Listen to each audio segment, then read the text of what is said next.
అంటే అందరికీ చూడంగానే కడుపు నిండిపోద్ది, అంతా హ్యాపీ, మొత్తం ఫన్ అంతా బాగుంది. ఎవరికైనా కష్టం వస్తే మరి నిలబడతారు కదా జబర్దస్త్. కొన్ని సార్లు కొంతమందికి నిలబడరు.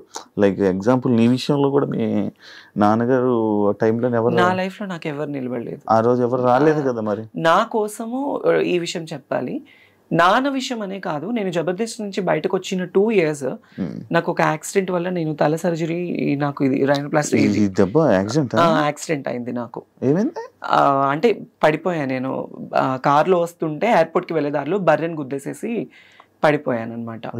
సో తలకి చాలా పెద్ద దెబ్బ తగిలింది, ఇక్కడిది ఈ దెబ్బ తగలదు, ఇదంతా మీకు ఇక్కడ అప్పుడు ఉండేది కాదు. దానివల్ల నేను కోమాకి వెళ్ళే సిచ్యువేషన్ నాకు ఆ టైంలో నేను నాకు ఆపరేషన్ అయింది, తలకు ఆపరేషన్ అయిందని తెలుసు, నేను బెడ్ మీద ఉన్నానని తెలుసు, అట్లీస్ట్ నేను బ్రతికానా చచ్చానా అని కూడా నన్ను ఎవరు పట్టించుకోలేదు ఆ టైంలో. నాకు ఎవరు హెల్ప్ చేయలేదు, ఎవరు సపోర్ట్ చేయలేదు ఆ టైంలో. ఇంకా నేనే చాలా మందికి హెల్ప్ చేశాను నేను before that, still now also. కానీ మా నాన్న చనిపోయిన తర్వాత బిఫోర్ మాకు శ్రీదేవి షూట్ అయిపోయింది. శ్రీదేవి షూట్ అయిపోయిన వెంటనే నెక్స్ట్ డే మార్నింగ్ షూట్ అయిపోయి వచ్చాను. నైట్ నాన్నతో వీడియో కాల్ మాట్లాడుకున్నాను. పొద్దున్నే 11 గంటలకి మా నాన్న చనిపోయారన్న న్యూస్. నాకు కాళ్ళు చేతులు ఆడలేదు, ఏం చేయాలో తెలియని సిచ్యువేషన్. రాత్రి కదా మా నాన్న నాతో మాట్లాడారు వీడియో కాల్. ఇదేంటి సడన్ గా మళ్ళీ, అవన్నీ ఒక్కసారిగా నా వల్ల అవ్వలే, ఎవరికి చేయాలో తెలీదు, అర్జెంటుగా వెళ్ళిపోవాలి. ఇమాన్యుయల్కి ఫోన్ చేశాను ఫస్ట్. ఇమాన్యుయల్కి ఫోన్ చేస్తే వాడు RFC షూట్లో ఉన్నాడు, అమ్మ నాకు షూట్లో ఉన్నానని చెప్పాడు, లేదంటే వచ్చేవాడు పాపం. తర్వాత నూకరాజుకి ఫోన్ చేస్తే ఎక్కడ పనులన్నీ అక్కడ వదిలేసేసి, ఆ రోజు వాడికి షూటింగ్ కూడా వదిలేసుకొని నా కోసం కార్ తీసుకొని వచ్చి నన్ను ఎక్కించుకొని, నేను ఏడుస్తూనే ఉన్నాను. హైదరాబాద్లో ఇక్కడ నా చెయ్యి పట్టుకున్నవాడు మా నాన్న దగ్గరికి వెళ్ళేంత వరకు నా చెయ్యి వదలలేదు, నువ్వు ఏడవకు మేము ఉన్నాము అని. నాకు తెలిసి నాకు హెల్ప్ చేసిన పర్సన్ నూకరాజ్ ఒక్కడే, నాకు ఇంకెవరు చేయలేదు. డబ్బుల పరంగా ఎవ్వరు చేయరు, ఎవరి లైఫ్ లో వాళ్ళకు ఉంటాయి, ఎందుకు చేస్తారు, ఎవరికి ఏం అవసరం. మరి అప్పుడప్పుడు అంటే లైక్ అప్పుడప్పుడు షోస్ లోని మనీ ఇస్తున్నట్టు, హెల్ప్ చేస్తున్నట్టు అన్ని ఉంటాయి కదా, అవన్నీ ఏమైతున్నాయి షోస్ లో అంటే ఇంకా అది షో పరంగా తీసుకోవాలి అంతే, పర్సనల్ లైఫ్ లో అనేది ఉండదు. అది నేనైతే ఎవరి సాయం కోరలేదు, కోరినా కొంతమంది నాకు చేయలేదు. కొంతమంది నన్ను మోసం చేసిన వాళ్ళే ఉన్నారు మా జబర్దస్త్ వాళ్ళు. జబర్దస్త్ వాళ్ళే మోసం చేసిన వాళ్ళు ఉన్నారు. ఏ విధంగా? కిరాక్ ఆర్పి ఏం చేశాడు? అతన్ని నేను లైఫ్ లో మర్చిపోలేను అనమాట. ఏం చేశాడు? సో నేను అదిరిందికి వచ్చింది కూడా అతని వల్లే. అతనికి ఒకానొక టైంలో నేను ఒక అన్న, తను నాకు ఒక సొంత అన్నలాగా నేను ట్రీట్ చేశాను. బట్ తనేంటంటే తనదంతా వేరు, తన మైండ్ సెట్ వేరు, తన అంతా వేరు. తను నేను ఎప్పుడు తప్పు అనలేదు, తప్పు అనను కూడా. కానీ తనంటే నన్ను కొన్ని పర్సనల్ విషయాల్లో నేను చాలా తన విషయంలో బాధపడ్డాను. నేను ఆర్పి విషయంలో తనకి నేను చాలా సపోర్టివ్ గా నిలబడ్డాను ఒకానొక టైంలో. అది తనకి తెలుసు. బట్ తర్వాత ఏంటంటే తన గురించి నేను బయటకు వచ్చేసాను. తర్వాత నేను ఎలా ఉన్నాను ఏంటి అనేది కూడా లేదు. ఫినాన్షియల్ ఎఫర్ట్స్ లో కూడా నేను తనకి హెల్ప్ఫుల్ గా ఉన్నాను. నాకు కష్టం వస్తే నాకు ఎలా ఉందని కూడా ఏ రోజు నన్ను అడగలేదు. అది అంటే నువ్వు జబర్దస్త్ బయట రావడానికి వన్ ఆఫ్ ద రీజన్ అయినా కిరాక్ ఆర్పి. ఆఫ్ కోర్స్, మరి అదిరింది తన టీంలోనే కదా నేను చేసింది, ఆర్పి టీంలోనే కదా. అది తన పర్సనల్ గా ఏమైపోయి ఇబ్బంది పడ్డావు ఆయన వల్ల? పర్సనల్ గా అంటే ఏం లేదు. అంటే నమ్మకం అనేది ఎంత పాపిష్టిది అంటే ఈ రోజుల్లో ఒక ట్రస్ట్ అనేది ఎప్పుడు మనిషి మీద, డబ్బు నమ్మకం చాలా పాపిష్టివి. ఒక మనిషిని బాగు చేయాలన్నా డబ్బే నమ్మకమే, వాళ్ళని నాశనం చేయాలన్నా డబ్బు నమ్మకం. ఈ రోజుల్లో ఏంటంటే మనీ మేక్స్ మెనీ థింగ్స్ అంటారు, కానీ మనీ మేక్స్ ఎవ్రీథింగ్. డబ్బు మీదే అంతా నడుస్తుంది. No relations, no affections. అరే మనకి సాయం చేశారు అన్న విశ్వాసం కూడా లేదు కొంతమందికి. నేను ఎంత చేశాను ఏంటి అనేది ఆర్పీకి తెలుసు, చాలా మందికి జబర్దస్త్ వాళ్ళకి తెలుసు. కానీ రియల్ లైఫ్ లో అనేది ఏంటంటే వాళ్ళకి ఏం రా, ఇప్పుడు బయట చాలా మంది ఉంటారు జబర్దస్త్ యాక్టర్స్, తనని చూస్తే అబ్బా రిచ్ గా కనిపిస్తుంది, వాళ్ళకేమి డబ్బు ఉంది, పేరుంది, క్రేజ్ ఉంది, వాళ్ళు కోరింది వాళ్ళకి జరుగుతుంది అనుకుంటారు. లోపల మనం ఎంత బాధపడతామో, ఎంత స్ట్రగుల్ అవుతాం అనేది ఎవరికి తెలీదు శివ. అది so I faced a lot of verse things at my industry career, at my personal career, love లో, ఫ్యామిలీలో, మొత్తానికి నాకేంటంటే నేను అసలు వెక్స్ అయిపోయాను. ఒక రీసెంట్ గానే కొన్ని ఒక 1 month బ్యాక్ సూసైడ్ చేసుకోవాలన్నంత ప్రాబ్లమ్స్ అయిపోయింది. Financial efforts still no struggled. ఏం దాచుకోలేదు అసలు నాకంటూ నేను ఈ రోజు వరకు కూడా ఏది లేదు నా పర్సనల్. నా ఫ్యామిలీ కోసం నేను కష్టపడి వాళ్ళ కోసం పెట్టుకున్నాను.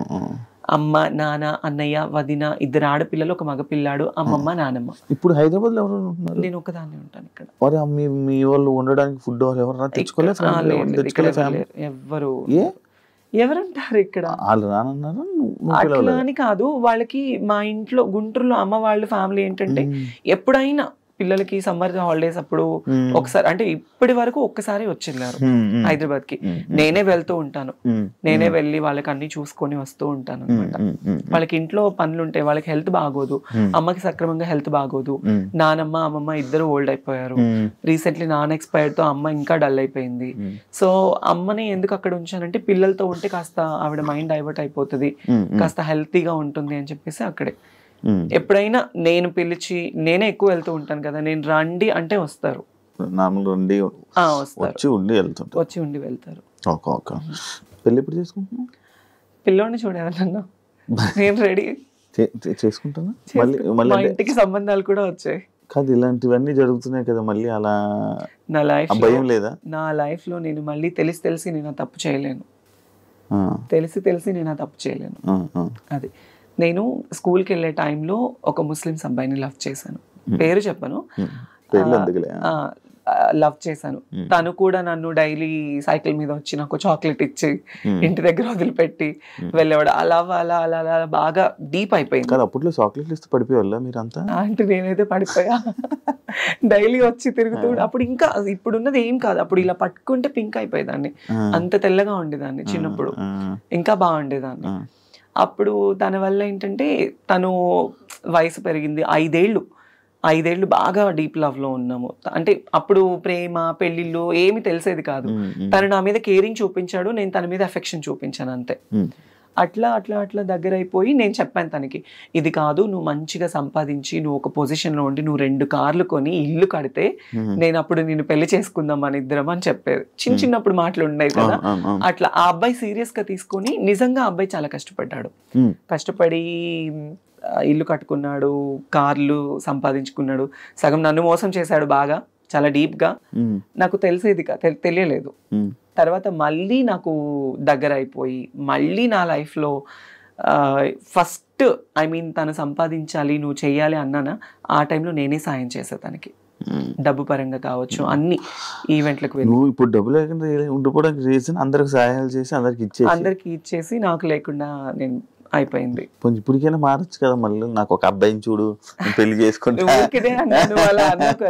అర్థమైంది.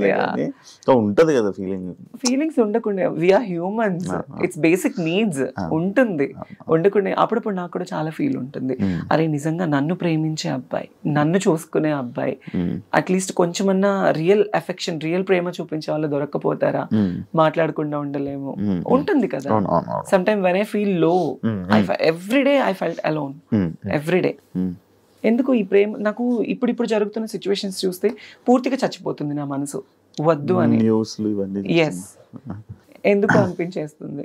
ప్రశాంతంగా షూటింగ్ చేసుకున్నామా, 4 రూపాయలు వచ్చే ఏదైనా ఈవెంట్ వస్తే చేసుకున్నామా, ఫ్యామిలీని చూసుకున్నామా, వాళ్ళు బాగుంటేనే చాలు శివ, నాకు వేరే ఇది ఏమి వద్దు. నాకు ఇంటికి కూడా సంబంధాలు వచ్చాయి, మా అమ్మ వాళ్ళకి కూడా మాట్లాడుకున్నారు. నాకు కజిన్ బ్రదర్స్ 9 మంది, మా అమ్మ వాళ్ళ అక్క చెల్లెలు 4, అందరూ. మా అన్నయ్య వాళ్ళు, నువ్వు ఎందుకు రీసెంట్లీ కూడా నా మీద గొడవ, నువ్వు దీని గురించే లైఫ్ ఇది చేసుకుంటున్నావు, నీకంటూ ఒక లైఫ్ వద్దా, నువ్వు పెళ్లి చేసుకోవా, మేం చేస్తామంటే ఆల్రెడీ మా ఇంటికి 2-3 సంబంధాలు వచ్చాయి. నాకు వద్దు, నాకు పేరెంట్సే ఇంపార్టెంట్. పెళ్లి చేసుకుని మళ్ళీ నేను ఆ రెస్ట్రిక్టెడ్ లైఫ్లోకి వెళ్ళి, వాళ్ళు పోనీ నన్ను ఏమైనా సొంతగా అమ్మాయి నన్ను స్వీకరించేసి నాకు ఏమైనా పిల్లలు పుడతారా అని చెప్పేసి నన్ను ప్రేమగా చూసుకుంటారనుకుంటే అది లేదు. కొంత మురిపమే, కొత్త వింత పాత రోత, అంతే. కొంతకాలం వాళ్ళకు ఉంటుంది, ఇంకా అంతే. తర్వాత మళ్ళీ యథావిధిగానే అయిపోతుంది. అందుకే ఉన్నంత వరకు అమ్మ వాళ్ళతోనే ఉండి వాళ్ళతో బాగుండాలి అని డిసైడ్ అయిపోయాను. ఇండస్ట్రీ వాళ్ళతో ఏమైనా ఇబ్బందులు పడ్డావా? ఇండస్ట్రీ వాళ్ళతో అంటే పడ్డాను, వాళ్ళు కూడా ఏమైనా మిస్బిహేవ్ చేయడం చేశారు? పడ్డాను. ఉన్నారు.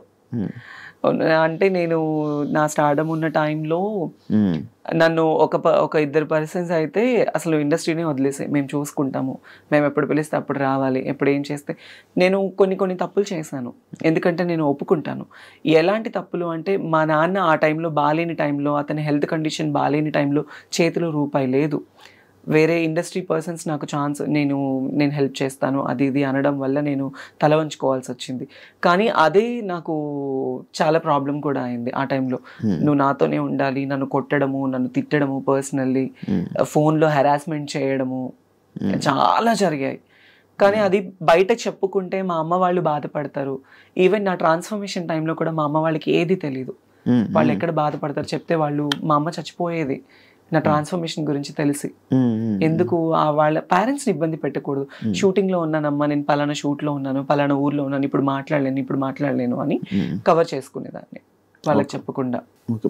వాళ్ళు ఎవరైతే నేను ఇబ్బంది పెట్టారు ఇండస్ట్రీ వాళ్ళే, ఇండస్ట్రీలోనే ఒక మంచి పెద్ద హోదాలో ఉన్న వాళ్ళే నాతో ఉండు అని. అంటే అప్పుడు అంటే నీకు డబ్బు కావాలని చెప్పి వాళ్ళతో ఉన్నావు అంతే.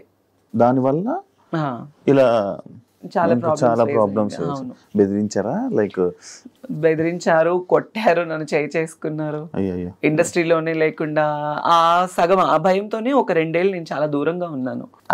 నేను ఎప్పుడో అడిగిన క్వశ్చన్ కి, అంటే ఇంటర్వ్యూ స్టార్టింగ్ లో అడిగిన క్వశ్చన్ కి ఆన్సర్లు ఇప్పుడు ఇచ్చావు. అవును, చాలా ప్రాబ్లమ్స్ ఫేస్ చేస్తున్నాం. ఇప్పుడు అంతా క్లియరా? ఇప్పుడు నాకు ఏ లవ్ లేదు, ఏ రిలేషన్స్ లేవు, ఏ ఎఫెక్షన్స్ లేవు, ఏ పర్సనల్ అవిగేషన్స్ లేవు. నా మైండ్ లో ఉన్నదల్లా నేను బ్రతికున్నంత కాలం నా పేరెంట్స్ ని చూసుకోవాలి, వాళ్ళకి నేను తప్ప ఎవరు లేరు. నేను ఈ రోజు ఇలా ఉన్నాను, ఈ రోజు ఇట్లా ఉన్నాను అంటే మా అన్నయ్య కారణం. వాడు ఒక హీరో లాగా మా ఇంట్లో ఎంతో కష్టపడ్డాడు నా కోసం, చాలా అంటే చాలా. వాడి లైఫ్ మొత్తం కేవలం నా కోసం, మా అమ్మ కోసం సాక్రిఫైస్ చేసుకున్నాడు. బేసిక్లీ నేను ఎప్పుడు మా అన్నయ్య గురించి కానీ మా ఫ్యామిలీ గురించి నేను ఎప్పుడు చెప్పలేదు బయట. మా నాన్న అంటే నాకు చాలా ఇష్టం, తండ్రి ప్రేమ నేను ఎప్పుడు లేదు.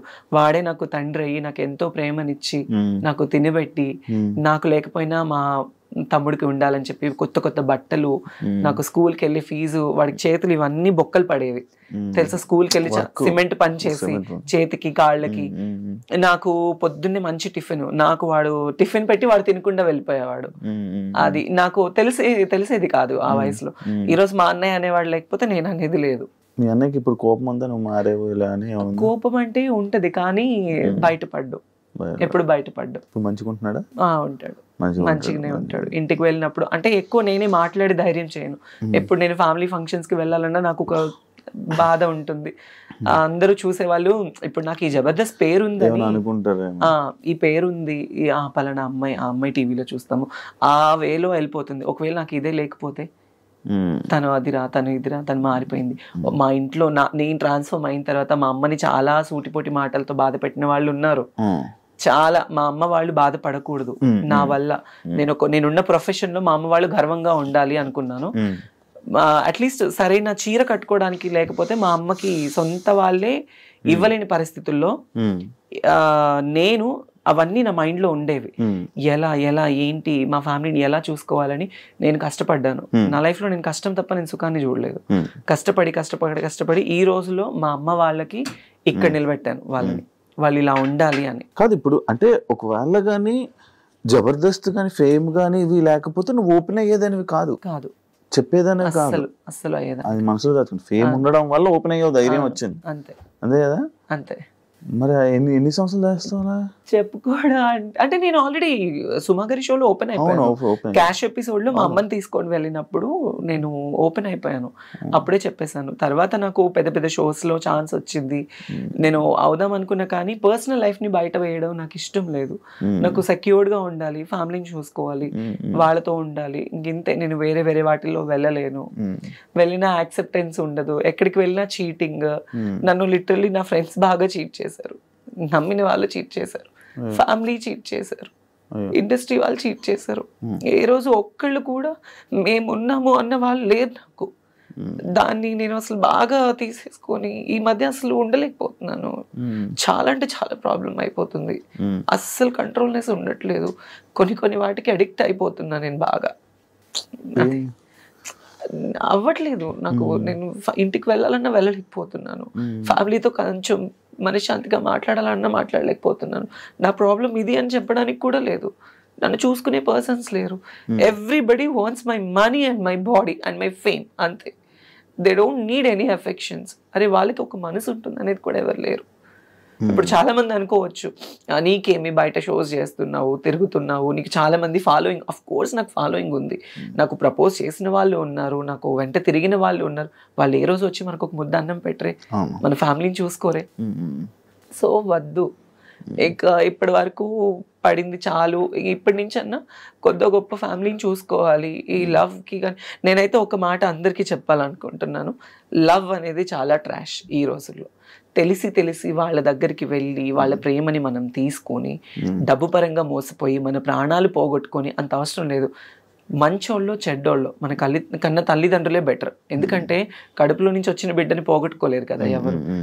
అది మన దగ్గర ఉన్నా లేకపోయినా, చచ్చిపోతే పారేస్తారు వాళ్ళు, బయట వాళ్ళు ఎవరు పారేయరు. కన్నా తల్లిదండ్రులే అరే నా బిడ్డ అన్న ఒక ఇదితో పారేస్తారు, బయట వాళ్ళు ఎవరు పారేరు. తెలియని ఈ టైంలో ఈ లవ్ అఫెక్షన్స్కి దగ్గరైపోయి లైఫ్ని పాడు చేసుకోవద్దు ఎవరు.